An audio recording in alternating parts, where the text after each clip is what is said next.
So in order to make this study valuable, and in order to really get a sense of who John Bunyan is, we need to study the context, the century. We haven't needed to do this as much in our study of Spurgeon or Hudson Taylor, but it's so important to understand the times. Like, why is this John Bunyan, a preacher of the grace of God, why is he locked up? Why is he considered an antagonist? Why is he considered a problem, a risk, a societal criminal, and he's got to be behind bars? What's going on in England to make that a reality? And so let's have a little bit of a study in the times. The first phrase I'm going to give you in Latin is via media. Via media. It just means the middle way. Something that's not often grasped. Those that study Reformation history love to study kind of the Lutheran Reformation or the Reformation of Switzerland and the Reformation, I should say, of France. And they love this idea of this wonderful movement of God restoring the gospel. You know, our five solas and all this wonderful idea of Reformation. But in England, it wasn't quite that straightforward a reality. In fact, in England, the Reformation didn't really take on political conviction. It was really about, theological conviction. It was really about political gain. That was really what was going on in England. Political maneuvering, machinations of the royalty's relationship with the continent and with the Pope. This led to a middle way. Not entirely a Reformation as we would understand it. Not entirely evangelical as we would understand it. But a hybrid of evangelical conviction and Catholic symbolism, Catholic ecclesiology, Catholic liturgy, and some of the forceful control that royalty maintained over the church. So it is challenging for us in this day and age to think about our rulers, right? We've just seen Charles III rising to the throne and take the place of his mother who recently departed. And we think about what that means for us, even as Australian citizens in one of the formal colonies of the Commonwealth of Great Britain. But in reality, I don't think any of us lost sleep over that. I think probably we thought about, how's that going to affect our day-to-day life? Is it really going to make any difference at all? And some of you maybe on social media, or maybe friends that you know, or people that are historically inclined, said something like, well, I hope that Charles III is a little more sympathetic to the gospel than Charles I and II. And maybe you didn't fully appreciate what that meant, but it was Charles II who's locking up preachers like John Bunyan. It's Charles I who brings the entire nation of England into civil war and provokes the Parliament and the people that he loses the war and he's beheaded. And it's the Puritans that preach at his funeral the justice of God, the glory of God, the triumph of the gospel. And the very next day, those that know the Puritans know that it was John Bunyan that preached in Parliament a sermon to justify the parliamentary war against the king. These were times of great instability and times of tremendous pendulum swinging. So it was a matter of time. If you were a gospel person, there was a time where you were in the limelight, your sympathizers ruled the nation, legislation and law was being enacted that helped you out, and then a few years later the pendulum swung back and the Catholic sympathizers were in power and they were hunting you down. They were trying to find where you were. They were locking you up. People were even killed because they had sympathetic inclinations to be what we would say is evangelical. So in England, the Reformation is more of a middle way. And even as I say that, those that have some background, Anglican, Church of England background, that's really the origin story of where that particular denomination as it is today comes out of. That idea that England isn't really going to resist Roman Catholicism as it had kind of come through the Middle Ages on convictions of theology. But it just didn't really make a lot of sense because, of course, many of you know this history. You studied it in school or you've read some history of your own. You realize that Henry VIII just really wants a new wife. That's what it boils down to. It sounds a bit trite to put it that way. It wasn't so much that he wanted a new wife. He did, don't be misled. But he really wanted an heir. Now, Henry VIII ends up having 6 wives, and each of them met a very different fate. In fact, there's a little jingle. Those that like to memorize these things, if I'm going to get it correct, it's something like 6 wives. It is divorced, beheaded, died. Divorced, beheaded, survived. 6 wives. That's the end of it. 2 of them were beheaded because Henry VIII was significantly paranoid, and a little bit of paranoia it goes a long way when you're in power in this day and age in England. Plots against the royalty were perpetual. But Henry VIII wanted to marry. But the problem is, Catherine, who was his first wife, he'd already received special dispensation to marry her from the Pope.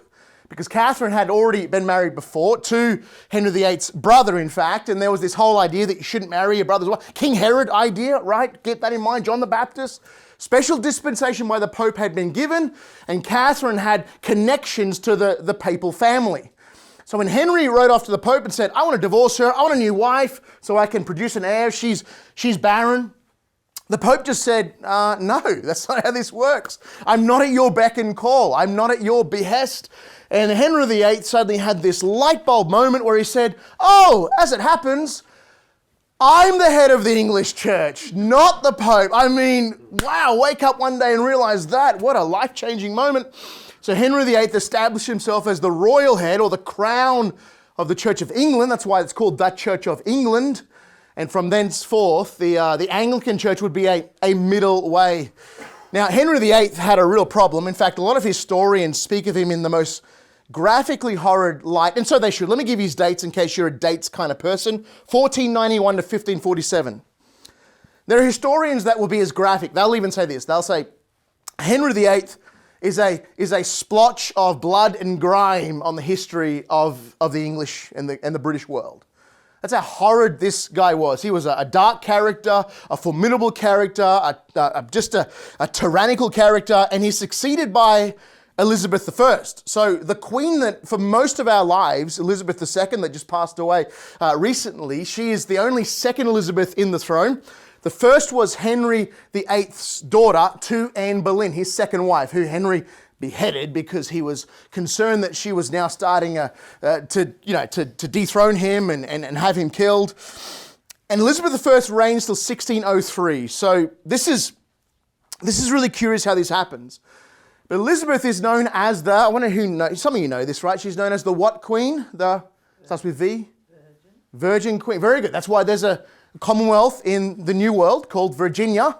It was dedicated to the Virgin Queen Elizabeth, and that's why that, along with Massachusetts, are still commonwealths. They're not states in the US. They're actually commonwealths in the US, but they function politically like states. And when she's done, now, no historian really believes she was actually a virgin as far as like the biology of that, right? But she never formally took a husband or a suitor that could bring about legitimate offspring. That's why she's called the Virgin Queen. She was fairly pious, but she never really swayed one way or the other. So she kind of stuck so firmly to this middle way that she really angered the Catholics, because once Henry was gone, the Catholics felt, and of course then Queen Mary comes in and she's just deadly. She just kills hundreds of Protestants. The Smithfield fires are burning. People are burned at the stake. We've skipped over Mary. We're trying to get through the story here a little bit quicker.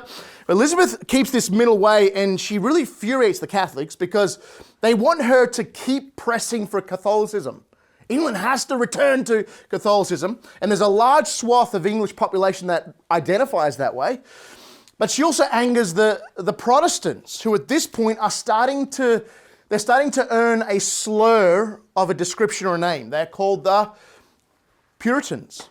The Puritans. Because as far as the Catholics were concerned, and as far as the middle way folk were concerned, these kind of right-wing, conservative, evangelical, puritanical people were just dog-headed on paying attention to the Bible and following its every edict. It was really getting inconvenient. And it was becoming quite bothersome. And so certain things that the Puritans fought for were that the priests or the clergy wouldn't wear vestments. They were fierce against any sign or symbolism of sacramentology, and they desperately wanted the nation to have a reformation like Germany had experienced, or Switzerland and other places. Even Scotland to the north was fiercely Presbyterian by this point, desperately Puritan, but England maintained this middle way. And then Elizabeth, of course, dies. She has no heir, and so England does something that's pretty insensitive. They call upon James VI, who's reigning over Scotland, to come down to London and reign as James I in London over for the first time, a united kingdom. So today we use that phrase, the united kingdom, because the English had no real heir to the throne, and they invited James VI of Scotland to become James I of England. Now you know James because you know there's a King James Bible. That's that James. And that James was a little bit more, I'm trying to kind of depict this for you. Catholic here, Puritan here, via media here, right? James is a lot more over here. He seems to keep sympathizing with the Catholics because the Catholics keep placating him. It's the Puritans that keep calling him a tyrant and keep provoking him. And the Puritans keep making moves in Parliament, and soon King James and Parliament are having this pretty heavy antagonism between them.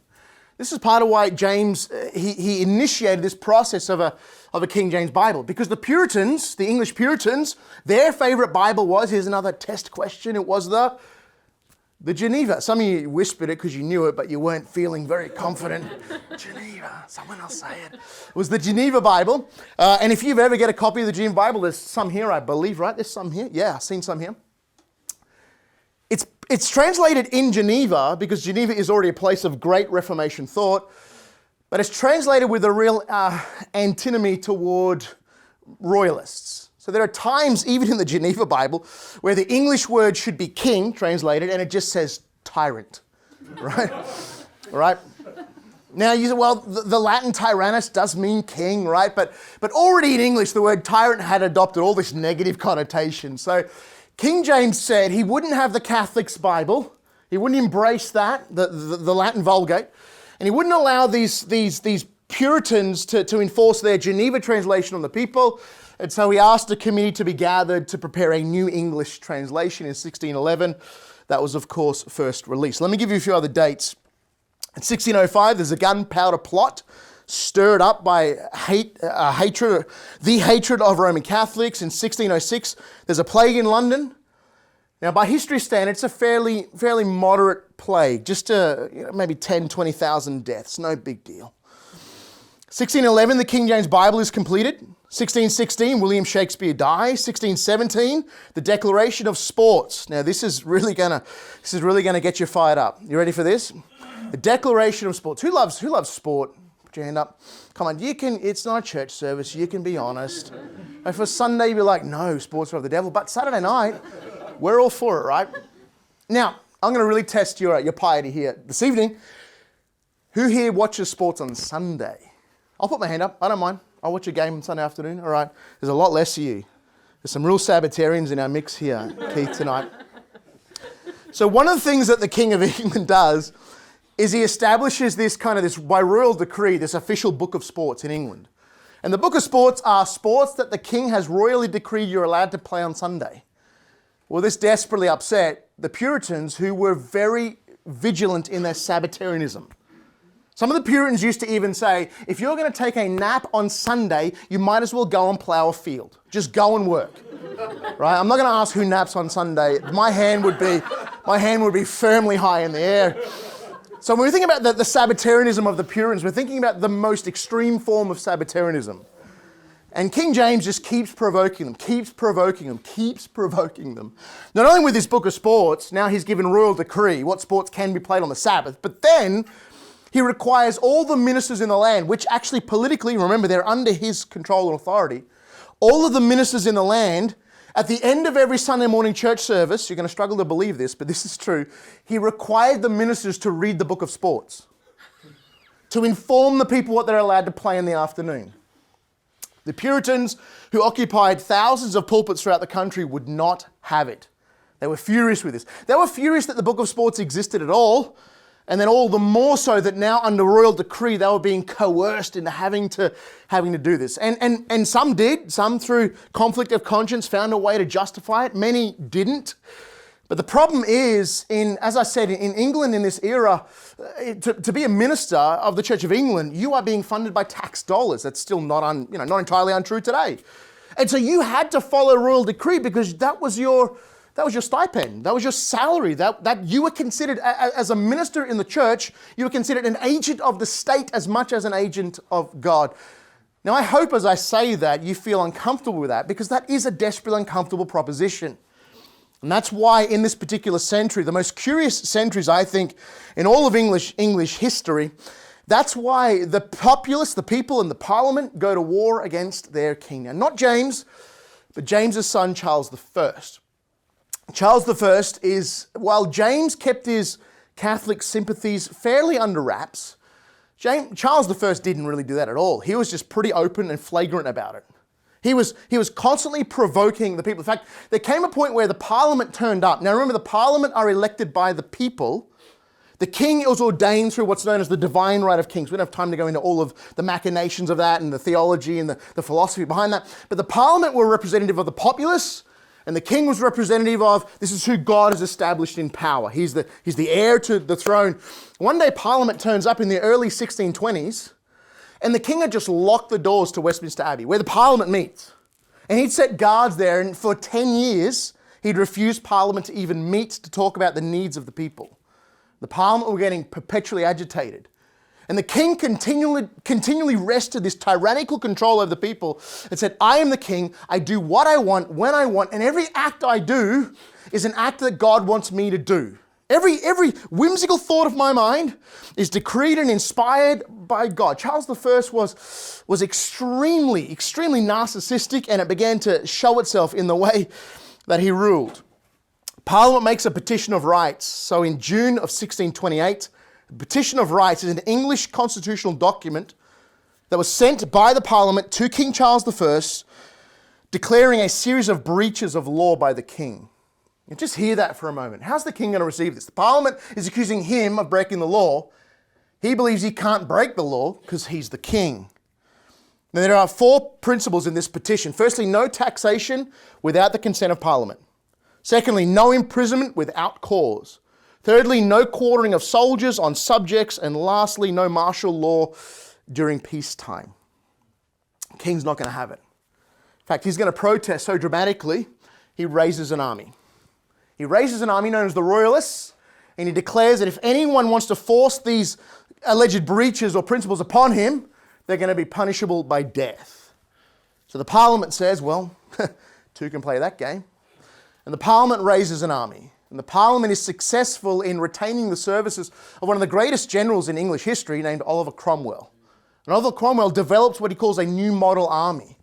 Now the Royalists are very deeply embedded in history and tradition and old forms of warfare, but Oliver Cromwell was quite innovative. And he developed this new model. Well, just about every battle they fought, there was back and forth, but the new model army continually trounced the Royalists. Until finally, the king had to surrender, and as I said earlier, they cut his head off. Oliver Cromwell now serves in this kind of weird, nebulous, ill-defined role of Lord Protector. He refused to be called king. They're like, Cromwell, you won. Like, God has shown his will. Now you're the king. He said, don't call me that. I'll never be king. And so he served as the Lord Protector in a period which is known as the Commonwealth. This was really the golden age for Puritanism. So this is when they put together the Westminster Confession of Faith, the Westminster Catechism, were all prepared in this time, and more ministers were rising to positions of authority and power within churches throughout England. Around this time, John Bunyan himself is born in a tiny little town of Elstow, just outside of Bedford in 1628. Now, the war hasn't started yet on Bunyan's timeline, but just to give you a sense of where this is going, let me try and kind of wrap up this history portion of our discussion. Cromwell rules and reigns in a tremendous fashion, and freedom is experienced by the people. They love him, and Cromwell gets a bit of a taste for conflict, so he goes off to Ireland and kills 20,000 Catholics and establishes a great Protestant reign there. He goes off to Scotland and all these and he's taking John Owen with him as his chaplain to the army. It's quite a staggering state of affairs. We're going to study John Owen a little later on. But Bunyan actually gets conscripted in that war, and we're going to come across that in just a moment. 1644, he's drafted into the Parliamentary Army and fights for Oliver Cromwell. Although Bunyan probably doesn't see any real combat. It's questionable whether he ever saw a bullet fired at all, but we're going to talk about that in a moment. Let's dial in our focus to Bunyan. At the end of Cromwell's reign, and he's gone, English people are without a ruler. It's easy when you've got a king and you're just kind of passing off that baton to the firstborn of the king. Most times the male heir, sometimes the female heir. It's hard when you have a Lord Protector. It's so ill-defined and hard to understand what do we do with this. They tried to get Cromwell's son. He was an abject failure as a leader. Well, Charles I, the guy that they beat and killed, he had a son. His son was living abroad in French Catholic territory.